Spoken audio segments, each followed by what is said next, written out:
Greetings and salutations, everyone, and welcome back to tonight's second half. Before we get into tonight's second half, a couple links. As you know, I rely on Patreon, PayPal, and my merch to help the channel to continue to grow and go. The links to Patreon and PayPal are in the description below. My merch is displayed directly under the video. Also, Dogman Frightening Encounters, Volume 1 through 3, the audiobook versions. They were written and researched by Tom Lyons, narrated and produced by me, Jeff Nadolny. Those audiobooks are available on Audible, Amazon, and iTunes, the links to which are also in the description as well. And finally, last but definitely not least, if you'd really like to help support this channel to continue to grow and go, simply subscribe. It's absolutely free. Click the like button, and please leave a comment. It really does help, and guys, it definitely matters. And now, everyone, I have taken far too much of your time. Let's get on with today's second half. Shall we? Tonight's second half is going to be about leaked information on the government and their knowledge of cryptids. Let's get into it. 1999 Battle Mountain, Nevada fire, possible government cover-up. In a letter dated the 7th of August, 1999, Battle Mountain, Nevada, the anonymous government employee states, "I observed an animal wounded by fire, moving on all fours, not like a bear, more like an ape. Firefighters captured the animal, contacted local vet and medical doctor. U.S. Department of Fish and Wildlife, Department of Interior, and Bureau of Land Management on the scene. Animal tranquilized and moved to an unknown location. Those at the scene were told not to talk about what they saw. Animals approximately 7.5 feet long/tall, human-like arms and legs, face not like a man or an ape, but mixed between. Genitalia, male, uncircumcised and human-like. Hair covered most of the body except chest. Chest has hair but sparse. Hands with sparse hair, palms bare. With 5 digits, with human opposition of thumb, and 5th digit. Multiple burns. Speech. Attempted to communicate with caregivers once it realized they were attempting to care for it. Multiple burns on hands, feet, legs, and body, some 2nd and 3rd degree burns, using rule of 9s, approximately 45% of the body with burns. Doctor and vet worked together, providing care, and moved it to an unknown location locally. This notice is in violation of orders given by BLM, DOI, and DF and W. Witnesses numbered in the area of 30/25. Word is out in the government agencies and among the firefighters since an MD was called out. Many thought a firefighter was injured. Please note that I am a government employee of one of the listed agencies fighting brush fires in the wilderness areas of Nevada. Large-scale fire, approximately 70,000 acres burned, and under orders not to disclose information, protected area. I believe a cover-up is in the making. People need to know. The animal needs to be kept alive and studied and released in a protected area." Not knowing what to believe, and on top of that, they had been unable to verify that there had been a fire on Battle Mountain area. Investigator, late Monday, August 9th. I was finally able to determine from Forest Service sources that there was most certainly a large range fire in this area of Nevada. The Battle Mountain Complex fire had extended to 180,000 acres by Monday and had 610 personnel fighting it at the time.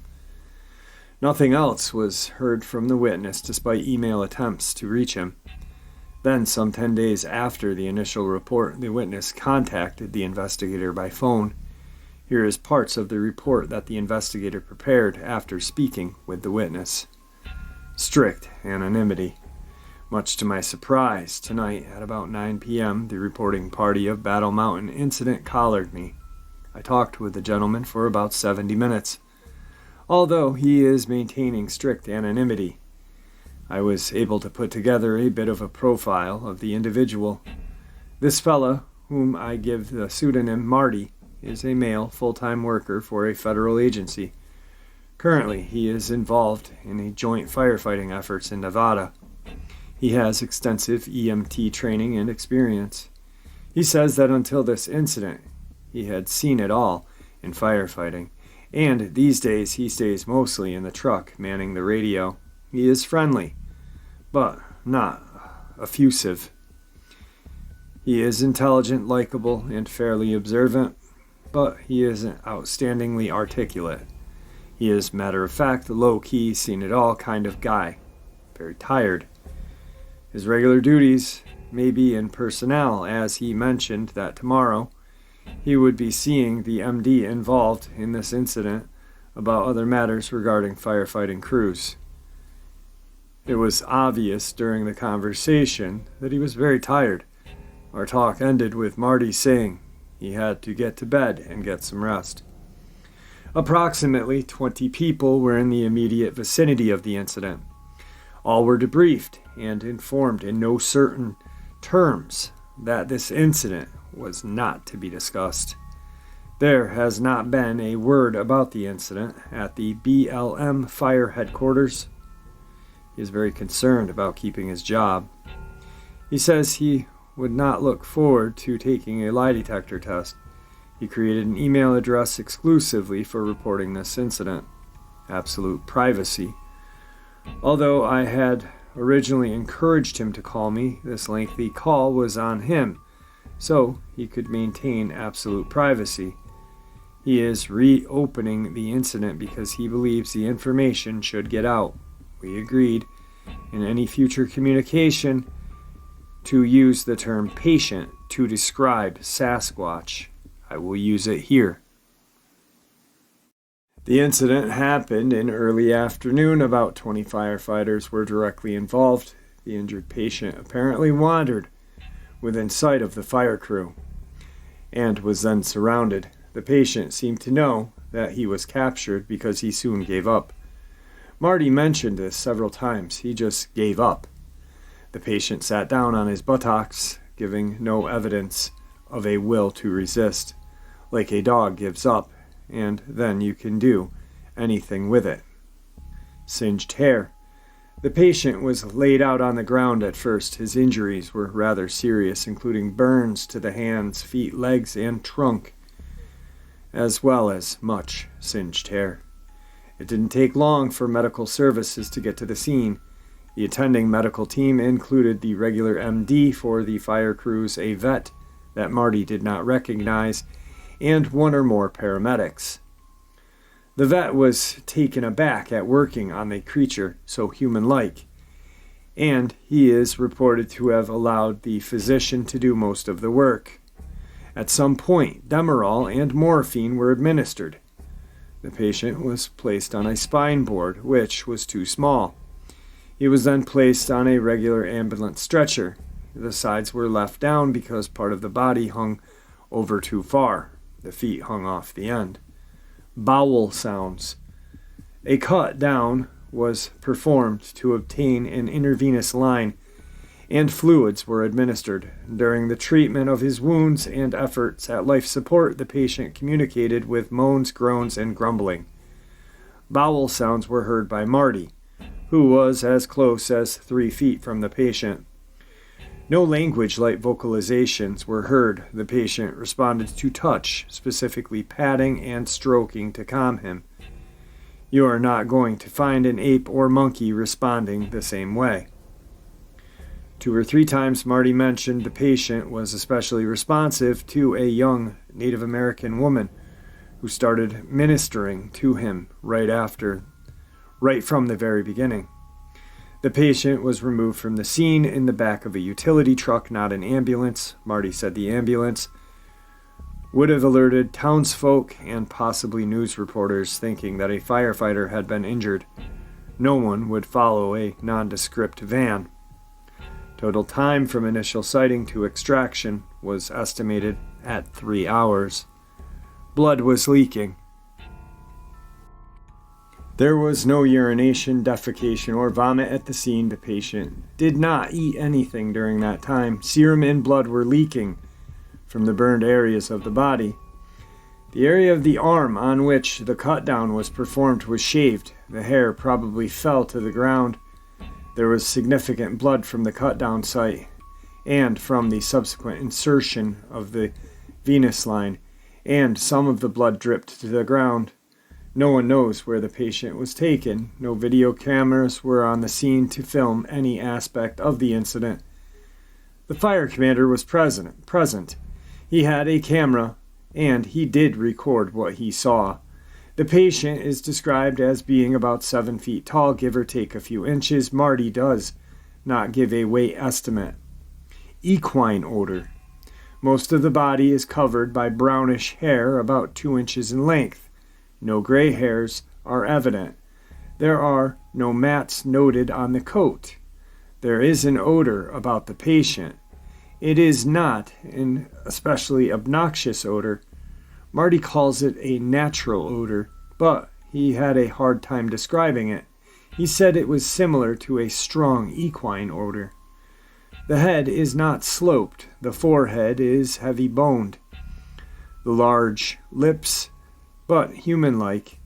The ears human-like and tight to the head, with an earlobe attached, not dangling. The patient is strong-jawed. He could not remember the color of the eyes, but though they might be brown. The head is about 2 times the size of a normal human head. There is hair on the face, but not on the palms or soles of feet. Great bulk.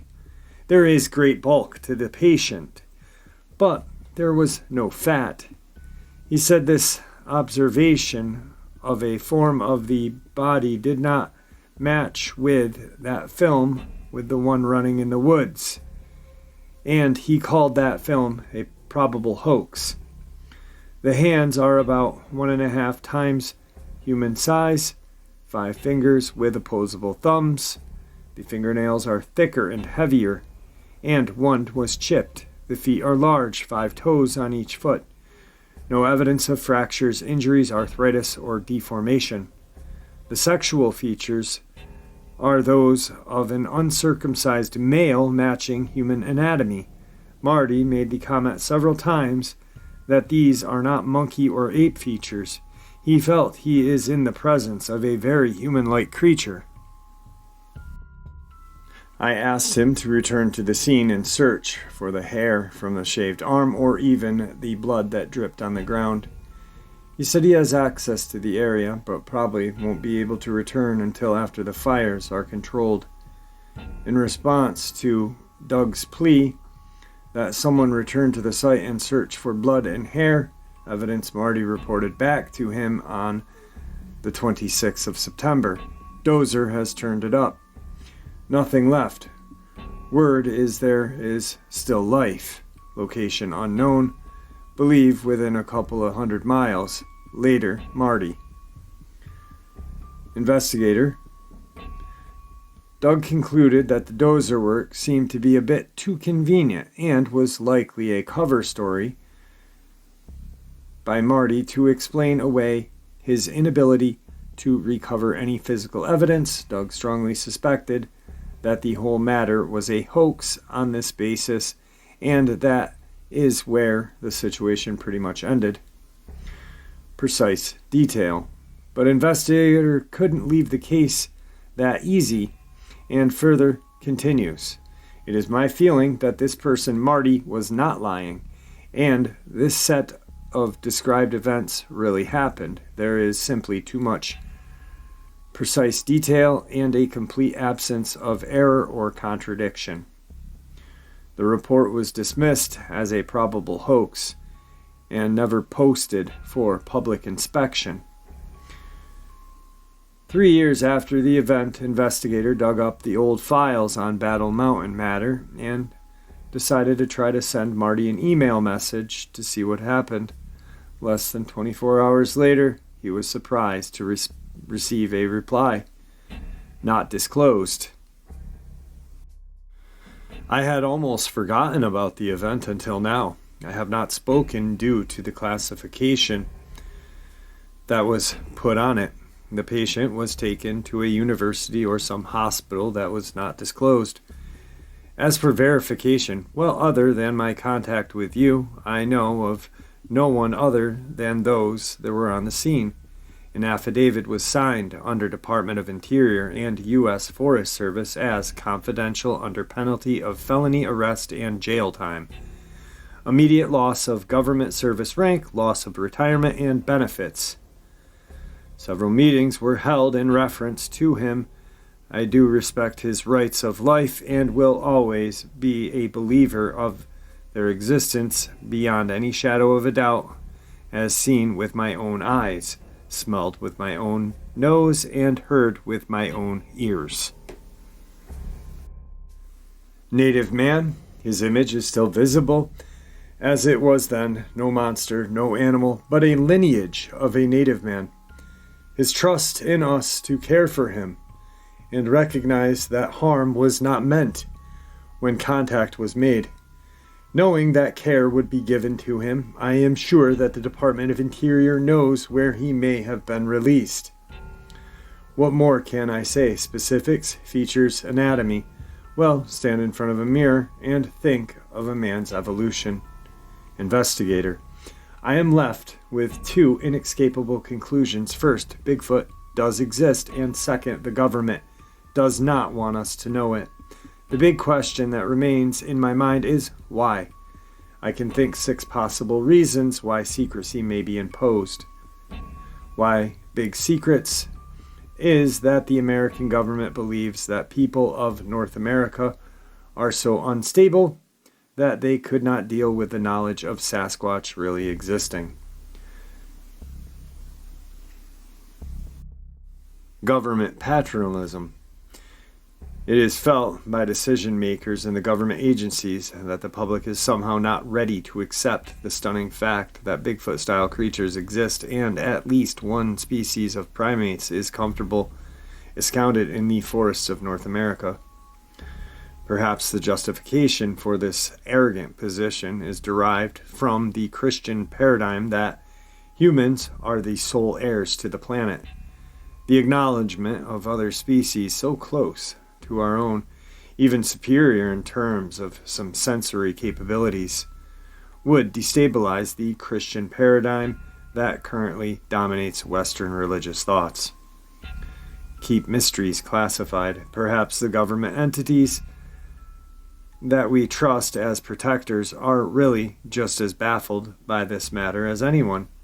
As with the UFO phenomenon, the knee-jerk reaction to government when confronted with a genuine and profound mystery is to classify the entire matter as a secret.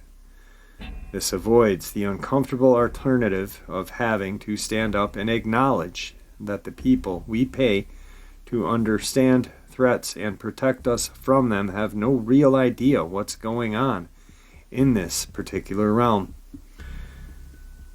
There is an axiom that may exist within government that boils down to, if we don't understand something, keep it secret. That way, no one will ever ask us to explain it. Number 3, love of secrets.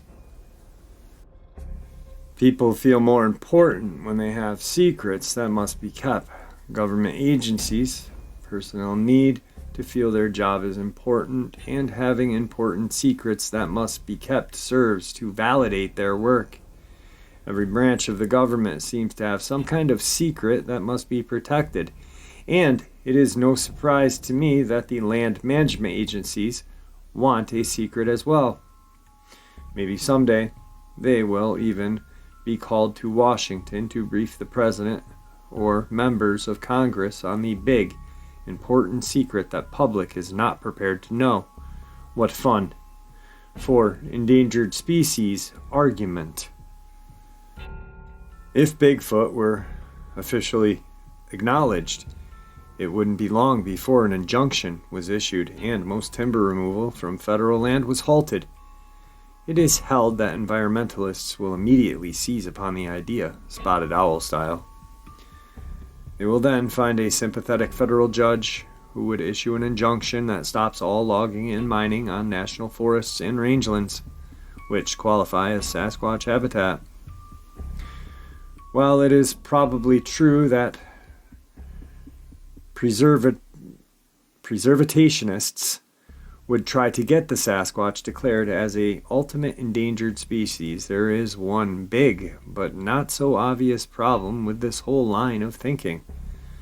Sasquatches are in no way endangered. They may be rare, but they are not endangered. On their own, they keep their numbers down, though I also suspect that most estimates of their numbers are also low. It is possible that recent increases in deer populations have also precipitated an increase in Bigfoot populations. They do eat deer meat, and that is a good thing because there are not enough other natural predators to keep deer herds in check. Deer populations have exploded lately, and we should hope that there are Sasquatch in this world, or we are soon to be absolutely overrun with deer. Bigfoots do not seem to require virgin, old-growth forests. All they seem to require is a food source and a place where they can be left alone. Short of clearing all of the forests away at once, I, for one, would strenuously argue that Bigfoots are in no way endangered by forest policies, and there is virtually nothing we can do to reduce their numbers, even if we set about to do so. The Wilderness Act of 1964 and subsequent amendments to it have ensured the fact that Sasquatches will always have a safe haven. Number 5, national defense. As previously stated, we will only be able to understand why the public is being denied availability information of Sasquatch when we know more about the creatures and their capabilities, since the information will not come from government sources. We are going to have to find out for ourselves. We already have a good deal of information that suggests that all of these senses of these creatures are more acute than our own. Not only is their sight, hearing, and smell more acute than our own, but they quite likely possess a sensory capabilities that we absolutely lack. They can project a rancid smell, much like a skunk, and the smell is so overpowering as to nearly incapacitate a person. This capability alone suggests a tactical military value. In better understanding the Sasquatch, I am told that the military is already researching tactical use of overpowering but non-toxic smells. Other possibilities relating to national defense and tactical military value may not be as far-fetched as they first seemed. Infrasound has already been discussed as a concept with tactical military value. The fact that Sasquatch possesses infrasound capabilities seems likely when it comes to mental viabilities that we humans do not have. It probably does not end there. Every researcher I know who has been successful in putting themselves near a squatch has mentioned a sixth sense that the creature seems to possess. I have tried to quantify this matter to the best of my ability, but to attempt to quantify such a speculative matter is futile at the present. And last, 6. Genetic research. The final possibility centers on the fact that Sasquatch may be human ancestor of such a close lineage that their genetic makeup offers the most intriguing possibilities for genetic research and crossbreeding that has ever been considered. Sasquatch may be the enduring descendant of Homo erectus lineage that is generally considered to be extinct. Neanderthal man, Homo neanderthalensis, by way of Homo heidelbergensis, is another distinct possibility. If either or both of these human ancestors endures today in the manifestation we call Bigfoot, then the possibilities for interbreeding and other genetic experiments with humans become either intriguing or alarming, depending on which side of the ethical question one stands. The investigator's final words are this bleak conclusion. How tragic, yet how predictable it is that the government denies the public access to knowledge of a living human relative, an anthropological bombshell, and one of the planet's most remarkable beings. All right, everyone. I hope you all enjoyed tonight's second half as much as I enjoyed sharing it with you. I truly want to thank everyone for all of your support, and it just really does mean the world to me. May the Great Spirit watch out for us all. May He guide us down that path that we call life. And I wish you guys could see what was going on in my studio right now. My cat decided to lie on my desk, and he is sleeping upside down while I record this, purring away. I don't know. I'm going to try to put the mic by him to see if you guys can hear it.